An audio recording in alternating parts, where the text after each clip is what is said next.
नमस्कार, मैं self doctor Ritu Verma. Welcome to my channel. अभी तक हम लोग प्रोबेबिलिटी के कुछ बेसिक कॉन्सेप्ट्स हैं वो समझे थे और उस पर बेस्ड हमने कुछ क्वेश्चन सॉल्व किए थे। आज हम पढ़ेंगे प्रोबेबिलिटी टॉपिक के ऊपर कुछ एडवांस कॉन्सेप्ट हैं जो क्या होते हैं उससे रिलेटेड हम क्वेश्चंस करेंगे। तो फर्स्ट ऑफ ऑल हम यहाँ देख रहे हैं कि फर्स्ट हम देखते हैं, लेट सपोज एस हमारे पास एक सैंपल स्पेस है। उस सैंपल स्पेस में दो event A and be perform हो रहे हैं, वो दोनों आपस में डिपेंडेंट है, तो ये कहलाता है डिपेंडेंट इवेंट। ठीक है, उस केस में हमसे कहा जा सकता है कि हमें पता करने को कहा जाएगा कि ए एंड बी मतलब ए प्लस बी हमें पता करने के लिए कहा जाएगा। तो जब भी हमें ये पता करने के लिए कहा जाएगा ए एंड बी, तो ये हो जाता है यूनियन ए यूनियन बी। इसको हम कहते हैं कि ए और बी जो दोनों इवेंट है उन दोनों में मिलके जो परफॉर्म करेंगे इवेंट, वो होता है ए यूनियन बी। ठीक है, तो ये जो यूनियन होता है इसको हम लोग यूनियन जो होता है उसे हम और भी कह सकते हैं।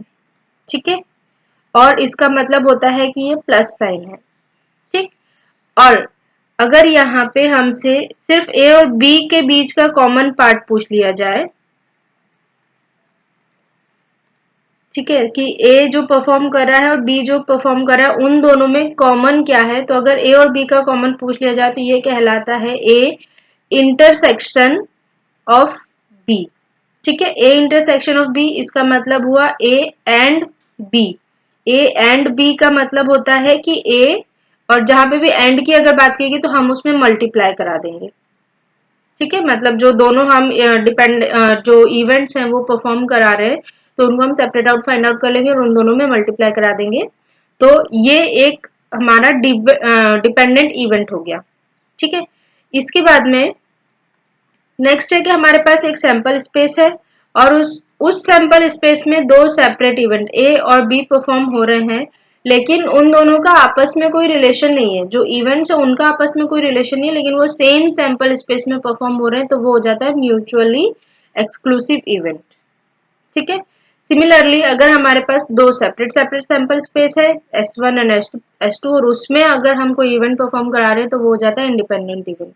बस ये थोड़ी सी दो तीन चीजें हैं, ये हमें समझने की जरूरत है। डिपेंडेंट इवेंट क्या होता है, म्यूचुअल एक्सक्लूसिव इवेंट क्या होता है, और इंडिपेंडेंट इवेंट क्या होता है।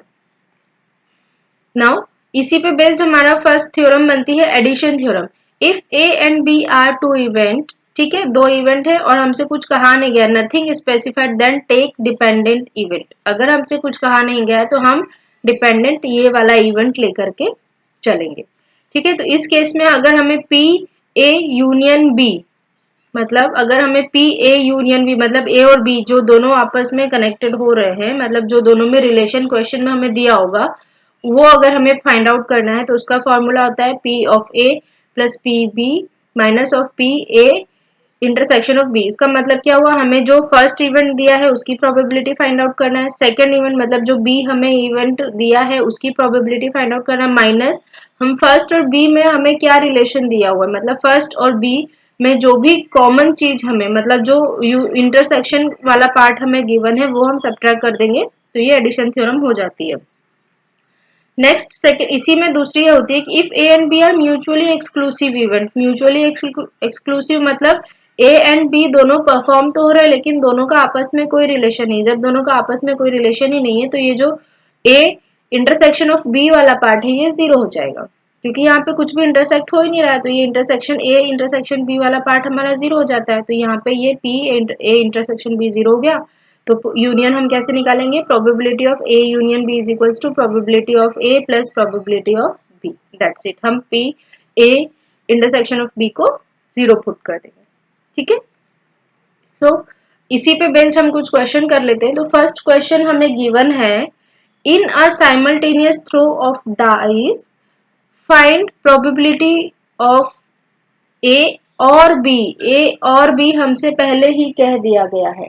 ठीक है, if A denotes the event a total of 11 and B denotes the event an odd number on each dice, हमसे ये क्वेश्चन में कहा गया है। तो फर्स्ट ऑफ ऑल हम लोग क्या कर लेते हैं, जो जो हमें क्वेश्चन में गिवन है हम वो लिख लेते हैं।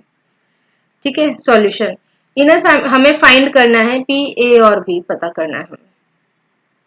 ओके, ए और बी पता करना है। और इसके बाद में हम पहले ये देख लेते हैं कि हमें गिवन क्या क्या चीजें हैं क्वेश्चन में।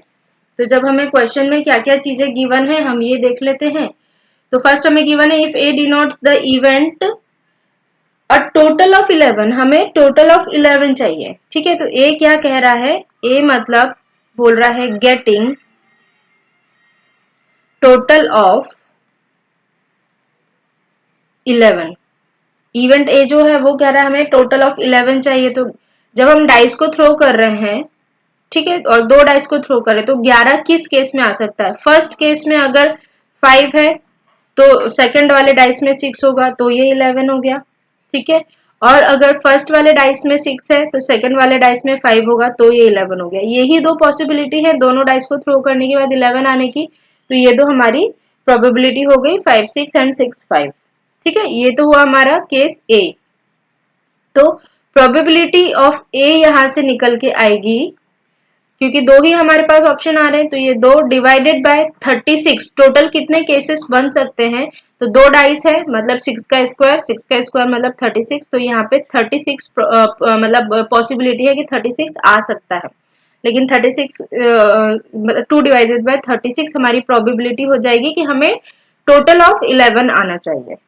ठीक है, तो फर्स्ट तो हमें ए ये गिवन है। नाउ बी हमें क्या गिवन है, B denotes the event an odd number on each die, मतलब हर डाइस पे ऑड नंबर आना चाहिए। तो ऑड नंबर आने की क्या प्रोबेबिलिटी है हमें ये बताना है। तो सबसे पहले क्या क्या पॉसिबिलिटी बन सकती है हम वो देख लेते हैं। तो ऑड नंबर आना चाहिए मतलब फर्स्ट डाइस में 1 आना चाहिए तो सेकेंड डाइस में भी 1 आना चाहिए। ठीक है, नाउ फर्स्ट डाइस में अगर 1 है तो सेकेंड डाइस में 3 आ सकता है। फर्स्ट डाइस में अगर 1 है तो सेकेंड डाइस में 5 आ सकता है। ठीक है, इसके बाद नहीं आ सकता। नाउ सेकेंड डाइस में 3, फर्स्ट डाइस में 3 आएगा तो सेकेंड डाइस में 1 आएगा। फर्स्ट डाइस में 3 आएगा सेकेंड डाइस में 3 आ सकता है। फर्स्ट डाइस में 3 आएगा सेकेंड में 5 आ सकता है। ठीक, नाउ फर्स्ट डाइस में अगर 5 आ रहा है तो सेकंड में 1 आ सकता है। फर्स्ट डाइस में 5 रहेगा तो सेकंड में 3 आ जाएगा। एंड फर्स्ट डाइस में अगर 5 रहेगा तो सेकंड डाइस में 5 रहेगा। ठीक है, यही हमारे पास पॉसिबिलिटी बनती है कि हमसे कहा गया है कि B denotes the event and odd number in each die, हर डाइस पे आपको ऑड नंबर चाहिए। तो ऑड नंबर के लिए यही पॉसिबिलिटी बनती है। तो यहां से हम probability of B find out कर लेंगे। तो प्रोबेबिलिटी ऑफ बी हमारी आ जाएगी कितने, 1 2 3 3 6 एंड 9, 9 बाय 36। तो हमारे पास प्रोबेबिलिटी ऑफ ए आ गई, प्रोबेबिलिटी ऑफ बी आ गई। ठीक है, अब हमसे रिक्वायर्ड प्रोबेबिलिटी पूछी गई है कि फाइंड पी ए और बी। पी ए और बी मतलब probability of A union of B हमें बताना है। ठीक है, तो पी ए यूनियन बी हमें बताना है। तो हमारे पास क्या फॉर्मूला था, फॉर्मूला था हमारे पास probability of A plus probability of B minus of probability of A intersection of B. ठीक है, तो यहाँ पे ए इंटरसेक्शन ऑफ बी तो 0 हो जाएगा क्योंकि जो दोनों इवेंट है उनके बारे में हमें कहा गया है कि ये दोनों सेपरेटेड ही है, इन दोनों का आपस में कोई रिलेशन नहीं है। तो यहाँ पर P A intersection of B जो है वो 0 हो जाएगा। तो यहाँ पे हम प्रोबेबिलिटी ऑफ ए रख देते हैं 2 by 36 plus probability of B रख देते हैं 9 बाय 36। तो माइनस ऑफ 0 ये हो जाएगा 11 बाय 36 इस क्वेश्चन का answer. Okay, now next question is a card is thrown from an ordinary pack. ठीक है, एक ऑर्डिनरी पैक से कार्ड थ्रो किया गया है and a gambler bet that it is a spade और एन एस। ठीक है, अ गैम्बलर बोलता है, बेट लगाता है कि एक कार्ड जो है वो या तो स्पेड है या एस है, इन दोनों में से कोई एक है क्योंकि एक ही कार्ड निकाला गया है। Okay, what are the odds against his winning the bet, मतलब odds against his winning the bets, odds मतलब चांस। ठीक है, चांस हमें बताना है, लेकिन against his winning the bet मतलब ये दोनों जो वर्ड्स है इससे हमें कंफ्यूज करने की कोशिश गई है। ऑड्स मतलब हो गया चांस और अगेंस्ट मतलब अगेंस्ट हिज विन मतलब हमें हारने का चांस बताना है। ठीक है, कि चांस ऑफ हारना, बेट हारने का क्या चांस है हमें ये बताना है। तो फर्स्ट ऑफ ऑल हम देख लेते हैं कि हमें ए क्या कहा गया है। ए कहा गया है कि अ स्पेड, जो ए है वो होगा अ स्पेड। ठीक है, एक स्पेड होगा तो स्पेड होने की प्रोबेबिलिटी हमें बताना है, तो प्रोबेबिलिटी ऑफ ए निकल के क्या आ जाएगी, स्पेड के हमारे पास कितने कार्ड्स होते हैं, पूरा एक जो ऑर्डिनरी पैक होता है उसमें स्पेड के हमारे पास 13, स्पेड मतलब चिड़ी, चिड़ी के हमारे पास 13 कार्ड्स होते हैं, तो 13 में से कुछ भी निकल के आ सकता है, तो 13 में से कोई भी एक कार्ड निकल के आएगा, तो या तो हम ये लिख ले 13C1, ठीक है, जो स्पेड के 13 कार्ड्स होते हैं उन 13 में से हमें कोई भी एक सिलेक्ट करना है, तो 13C1 आप लिखोगे तो 13C1 इक्विवेलेंट होता है 13 के, इसलिए हमने डायरेक्टली यहाँ पे 13 लिख दिया है, ठीक है। तो ये हो गया 13 डिवाइडेड बाय टोटल कितने कार्ड्स होते हैं 52, तो ये हो गया है 52। ओके, नाउ बी हमसे कहा गया है कि एन एस, ठीक है, एस मतलब इक्का, लेकिन वो कौन सा है ये हमसे नहीं कहा गया है, कोई भी एक इक्का हो सकता है, तो प्रोबेबिलिटी ऑफ बी क्या कहा गया है, प्रोबेबिलिटी ऑफ बी है एस मतलब इक्का, इक्का हमारे पास 4 होते हैं पूरे पैक में, तो 4 डिवाइडेड बाय 52, ठीक है। लेकिन अगर अब हम यहाँ ये देखेंगे तो हम ये देखेंगे कि एक कार्ड ही निकला है पूरे पैक में से, या तो वो स्पेड हो सकता है या एन एस हो सकता है, मतलब इक्का हो सकता है, इन दोनों में से मतलब दोनों ही नहीं हो सकते, तो इसका मतलब ये हुआ कि ये जो दोनों इवेंट हैं वो आपस में एक दूसरे पे डिपेंड करे, मान लीजिए स्पेड आ गया तो इस एस नहीं आएगा और एस आ गया तो स्पेड नहीं आएगा, इसका मतलब यहाँ पर P of A intersection of B हम निकाल सकते हैं, क्योंकि इन दोनों में से एक ही कार्ड निकलेगा, दोनों आपस में डिपेंडेंट है, तो इसका मतलब ये हो गया P A intersection of B is equals to 1/52, कोई एक ही कार्ड निकलेगा 52 कार्ड्स में से, तो ये हो गया। नाउ अब हमें बताना है ओड्स बताना है, तो सबसे पहले हम पता कर लेते हैं कि P probability of winning the bet, मतलब P A union of B, ये है probability of winning the bet, ठीक है, ये विन करने की प्रोबेबिलिटी है, तो ये हो जाएगा probability of A plus probability of B minus of probability of A intersection of B, ठीक है। तो यहां से हमारे पास प्रोबेबिलिटी ऑफ ए आ गई 13/52 प्लस 4/52 माइनस 1/52, ठीक है। तो यहां से जब आप पूरा सॉल्व करोगे तो 13 17 माइनस 1 16/52, तो इसको आप सॉल्व करोगे तो ये हो जाएगा, कट करोगे तो ये हो जाएगा 4/13, तो probability of A winning the bet की प्रोबेबिलिटी हमारे पास आ गई। नाउ हमें क्या करना है, लॉस करने की प्रोबेबिलिटी बताना है, तो probability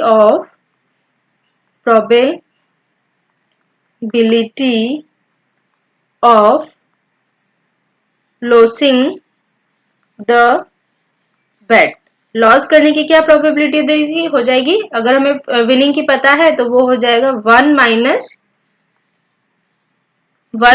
minus winning the probability, तो वो कितनी है 4/13, तो आप इसे सॉल्व करोगे तो ये आ जाएगा 9/13। नाउ अब हमसे पूछा गया है कि odds against winning the bet, winning the bat,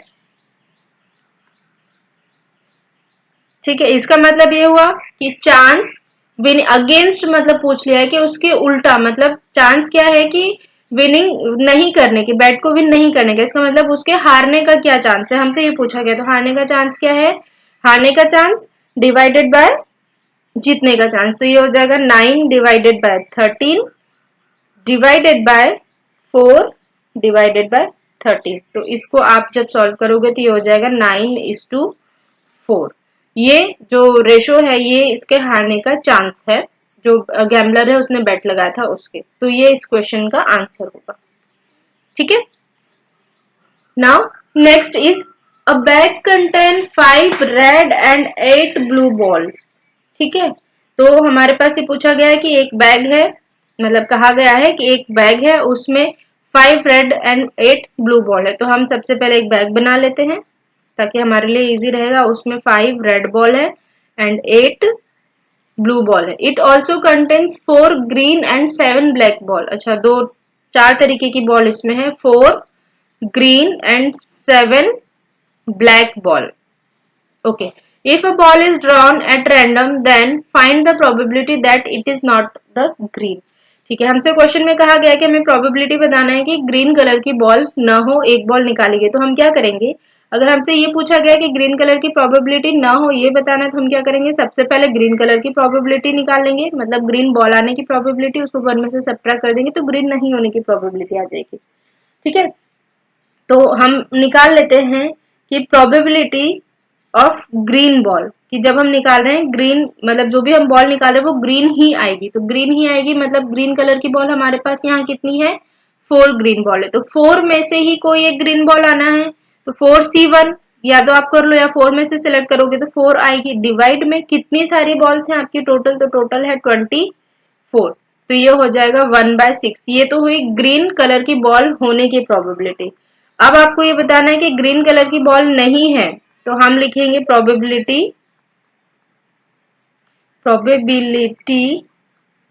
of not green ball. ठीक है, तो ग्रीन बॉल के नहीं होने की प्रोबेबिलिटी है, तो वो हो जाएगा 1 minus probability of green ball. तो ये हो जाएगा 1 माइनस 1/6 इज इक्वल्स टू 5/6। इस क्वेश्चन का आंसर हो जाएगा। ओके, तो ये हुआ इस क्वेश्चन का आंसर। तो समटाइम्स हमें क्वेश्चन में ये भी पूछ लिया जाता है, हमेशा ये नहीं कहा जाता है कि आपको इसकी प्रोबेबिलिटी बताना है, समटाइम्स ये भी पूछ लिया जाता है कि इसकी प्रोबेबिलिटी नहीं हो आप ये बताइए। ठीक है, तो वो इस तरीके से हम फाइंड आउट कर सकते हैं। नाउ नेक्स्ट है multiplication theorem for dependent event. ठीक है, तो हमें मल्टीप्लीकेशन थ्योरम बताना है, उस केस में, उस केस को हम लोग ये भी बोलते हैं कंडीशनल प्रोबेबिलिटी भी बोलते हैं।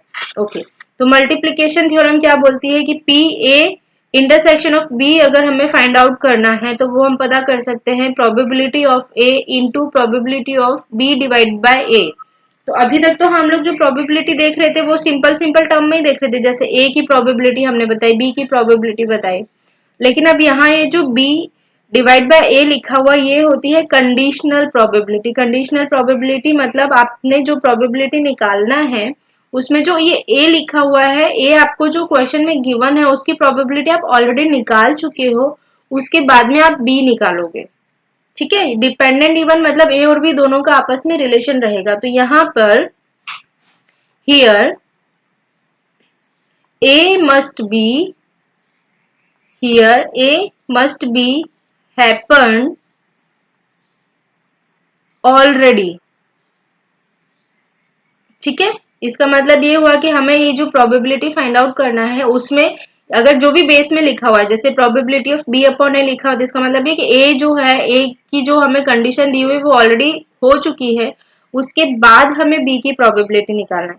सिमिलरली अगर हम नीचे देखेंगे probability of A upon B, तो यहाँ पर बी जो हमें इवेंट दिया हुआ है वो ऑलरेडी हो चुका है, उस पे डिपेंडेंट होते हुए हमें ए के साथ में प्रोबेबिलिटी निकालना है। तो यहाँ हम लिखेंगे here B must be happen already.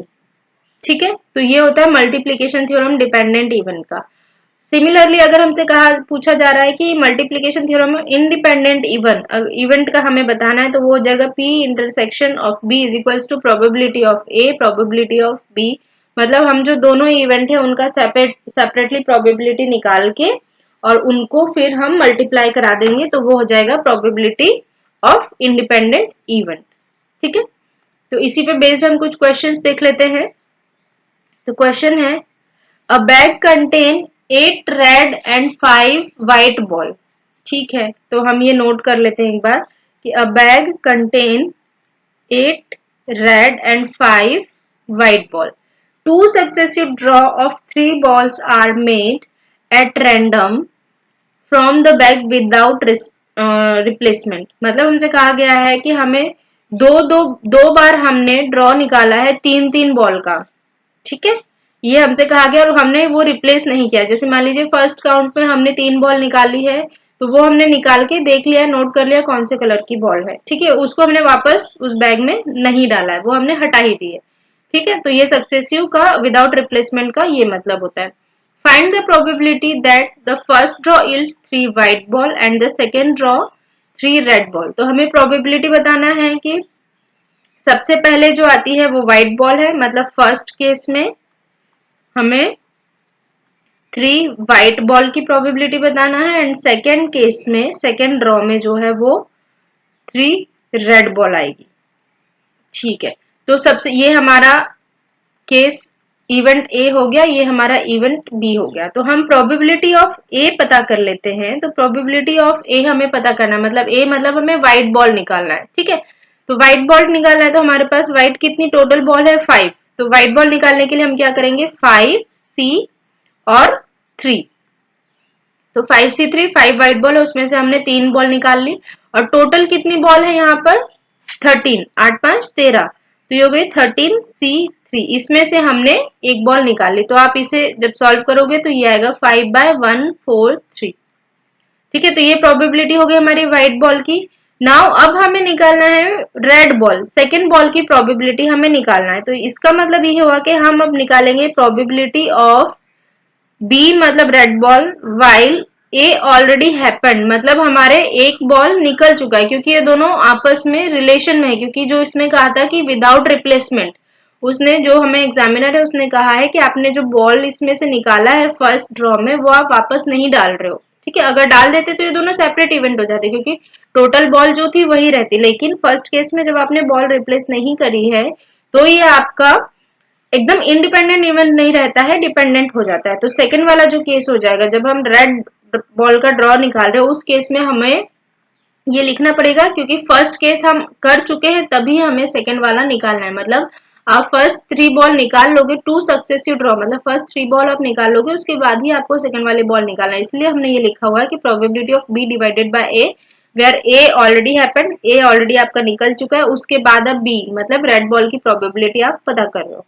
ठीक है, तो वो हो जाएगी रेड बॉल आपके पास टोटल कितने हैं 8, तो ये हो जाएगा 8C, 3 बॉल हमें निकालना है।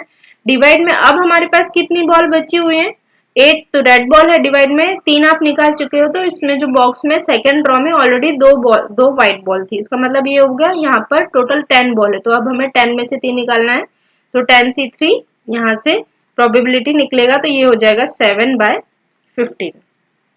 ओके, नाउ हमसे कहा गया फाइंड द प्रोबेबिलिटी, हमें इन दोनों केस की प्रोबेबिलिटी पता करना है। तो ये हो गया P A intersection of B is equals to probability of A into probability of B divide by A। That means जहां पे A की प्रोबेबिलिटी ऑलरेडी हो चुकी है तब हमें B की प्रोबेबिलिटी निकालना है। तो A की प्रोबेबिलिटी है 5/143 इंटू सेकेंड वाले की आई 7/15। तो जब आप इसे काट पीट के जब सॉल्व करेंगे तो ये हो जाएगा 7/429 इस क्वेश्चन का आंसर होगा। Okay, now next question is suppose you take 2 cards from a standard pack of card, ठीक है, one after another without replacing. ठीक है, यहाँ पे भी हमसे वही कहा गया कि हमारे पास एक पैक है, स्टैंडर्ड पैक है, उस स्टैंडर्ड पैक में से हमने 2 कार्ड निकाले हैं one after another without replacement. ठीक है, रिप्लेसिंग द फर्स्ट कार्ड मतलब हमने फर्स्ट कार्ड को रिप्लेस नहीं किया है। What is the probability that the first card is ace of spade and the second card is a heart. ठीक है, तो हमें फर्स्ट कार्ड क्या कहा गया है कि फर्स्ट कंडीशन दी हुई है ace of spade, ace of spade ये हमारा फर्स्ट इवेंट हो गया एंड सेकेंड इवेंट हमें कहा गया है हार्ट, कार्ड हमारा हार्ट का होगा, ये हमारा सेकंड बी इवेंट हो गया। तो हमें फर्स्ट मतलब प्रोबेबिलिटी ऑफ ए हमें पता करना है क्या होगा। तो प्रोबेबिलिटी जब हम ए पता करेंगे तो वो हम पता कर सकते हैं कि एस ऑफ स्पेड, स्पेड के हमारे पास एक के 4 होते हैं तो स्पेड का ही हमसे कहा गया, तो इसका मतलब ये हो जाएगा 1 डिवाइडेड बाय 52। ठीक है, नाउ अब हमसे कहा गया है कि हमने जो फर्स्ट कार्ड निकाला उसे रिप्लेस नहीं करना है, रिप्लेस नहीं करना है इसका मतलब जब फर्स्ट इवेंट होगा ए परफॉर्म होगा देन ही हम बी परफॉर्म कराएंगे। तो यहां से हमारी सेकंड प्रोबेबिलिटी आ जाएगी probability of B divide by A. इसका मतलब ये हुआ कि ए ऑलरेडी हैपेंड हो चुका है, उसके बाद हम बी की प्रोबेबिलिटी मतलब हार्ट होने की प्रोबेबिलिटी निकाल रहे हैं। तो हार्ट के हमारे पास कितने कार्ड्स होते हैं, रेड कलर के हार्ट के हमारे पास 13 कार्ड्स होते हैं पैक में।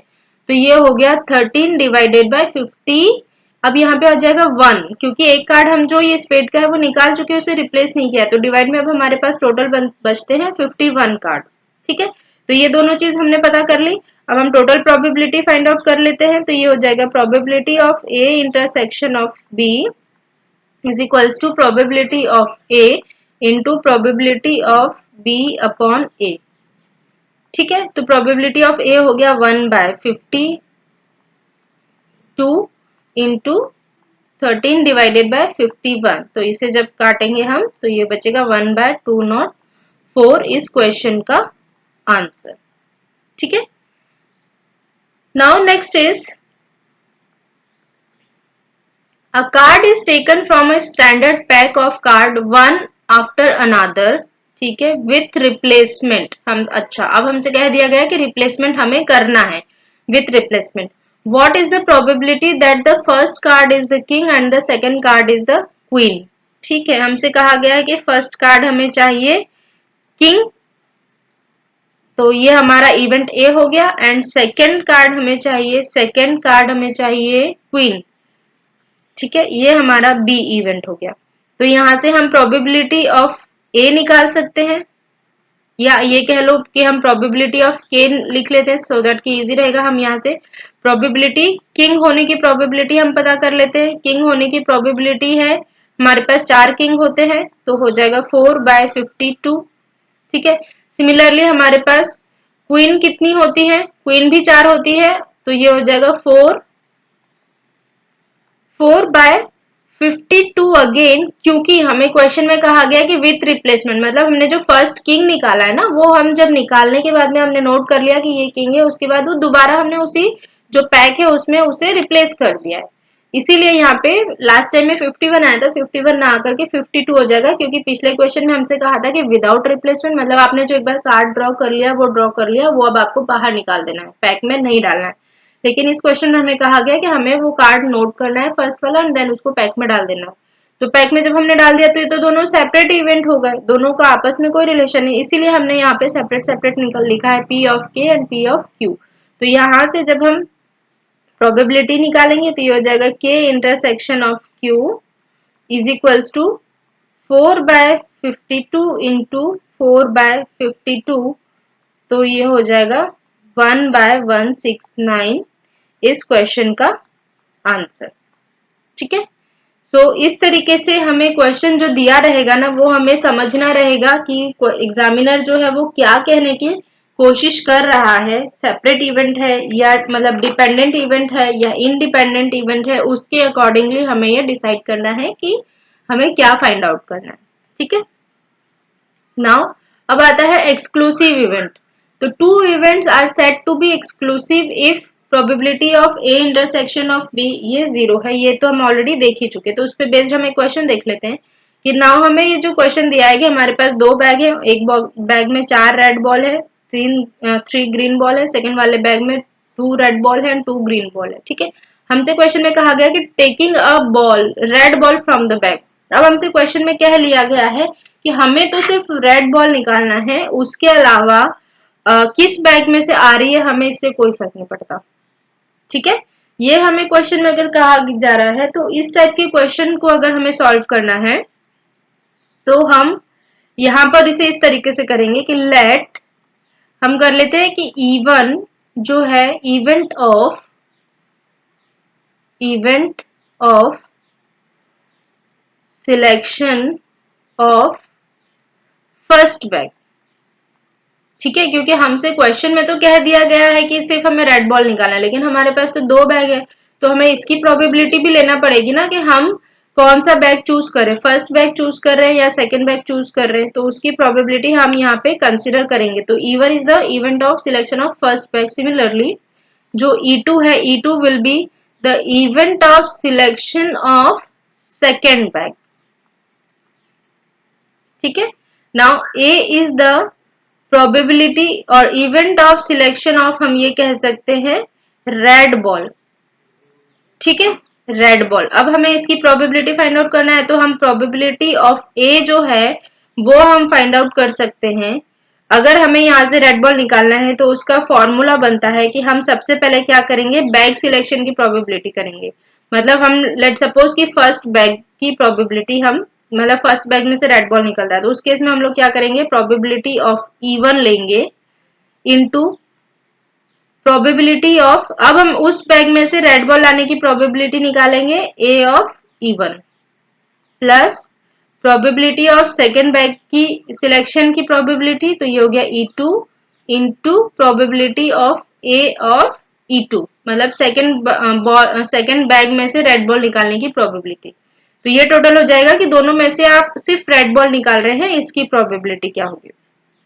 ठीक है, तो ये हो जाएगा प्रोबेबिलिटी ऑफ E1 मतलब हमारे पास दो बैग है, दो बैग में से फर्स्ट बैग के सिलेक्शन की प्रोबेबिलिटी क्या है 1/2, क्योंकि एक बैग फर्स्ट बैग तो 1 है और टोटल बैग कितने हैं 2, तो यहाँ पे 1/2 हो जाएगा। अगर मान लीजिए टोटल बैग 3 होते तो उनमें से एक बैग के सिलेक्शन की प्रोबेबिलिटी हो जाएगी 1/3।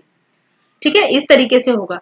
लेकिन यहाँ पे दो ही बैग है तो प्रोबेबिलिटी ऑफ फर्स्ट बैग के सिलेक्शन की जो प्रोबेबिलिटी है वो हो जाती है 1/2 इंटू, अब फर्स्ट बैग में से हमें रेड बॉल निकालना है तो रेड बॉल कितनी है 4, तो 4 तो बॉल हो गई डिवाइड में टोटल कितना हो जाएगा 4/7 प्लस सेकेंड बैग के सिलेक्शन की प्रोबेबिलिटी सेम 1/2 आ जाएगी इनटू, अब आपको इसमें से रेड बॉल निकालना है तो रेड बॉल कितनी है हमारे पास 2।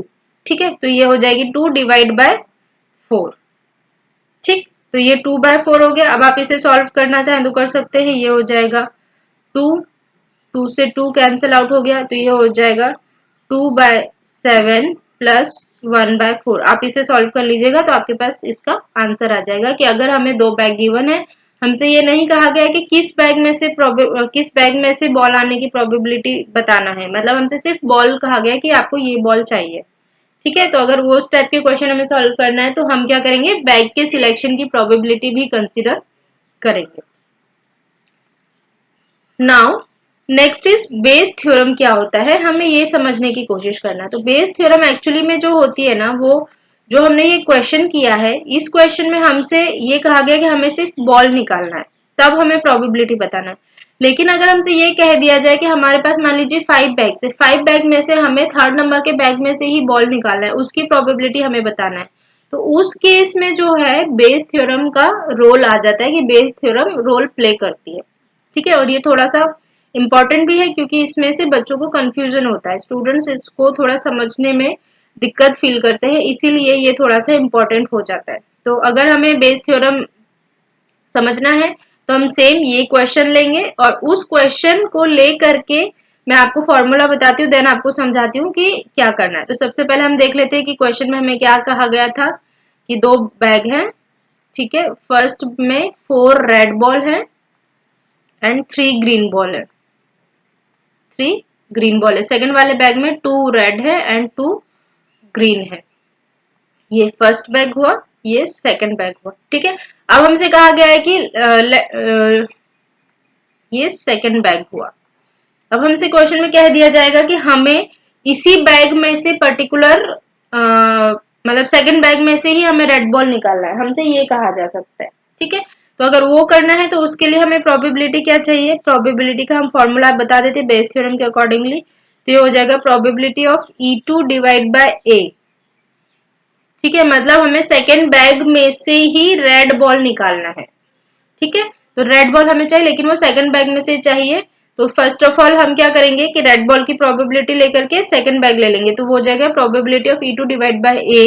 ये होगा प्रोबेबिलिटी ऑफ E2 मतलब सेकंड बैग की सिलेक्शन की प्रोबेबिलिटी इनटू उसमें से रेड बॉल निकालने की प्रोबेबिलिटी। ठीक है, आपने सेकंड बैग सिलेक्ट किया, क्वेश्चन में हमें पूछा सेकंड बैग में से चाहिए तो हमने सेकंड बैग के सिलेक्शन की प्रोबेबिलिटी लिखी, मल्टीप्लाइन में उस सेकंड बैग में से रेड बॉल निकालने की प्रोबेबिलिटी लिखी, डिवाइड में सारी चीज लिखना है हमें, सारी चीज मतलब हर बैग के सिलेक्शन की प्रोबेबिलिटी और उसमें से रेड बॉल निकलने की प्रोबेबिलिटी। तो उसको हम लिख सकते हैं summation of P E of I, मतलब I आपके जो नंबर्स हो गए कि जितने भी बैग हैं आपको वो कंसिडर करना है, into probability of A divide by E of I।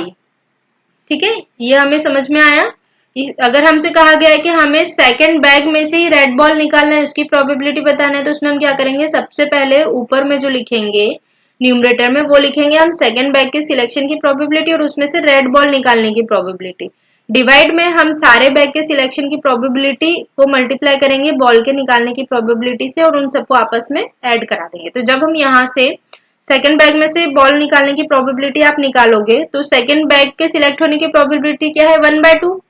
तो ये हो जाएगी 1/2 इंटू यहाँ से अब आपको रेड बॉल निकालना है। तो रेड बॉल कितनी है 2, तो 2 रेड बॉल है लेकिन टोटल में कितनी है 2 + 2 ग्रीन भी है तो टोटल 4 बॉल है। तो ये रेड बॉल की निकालने की प्रोबेबिलिटी हो गई और इंटू 1/2 मतलब ये सेकंड बैग में से रेड बॉल निकालने की प्रोबेबिलिटी होगी।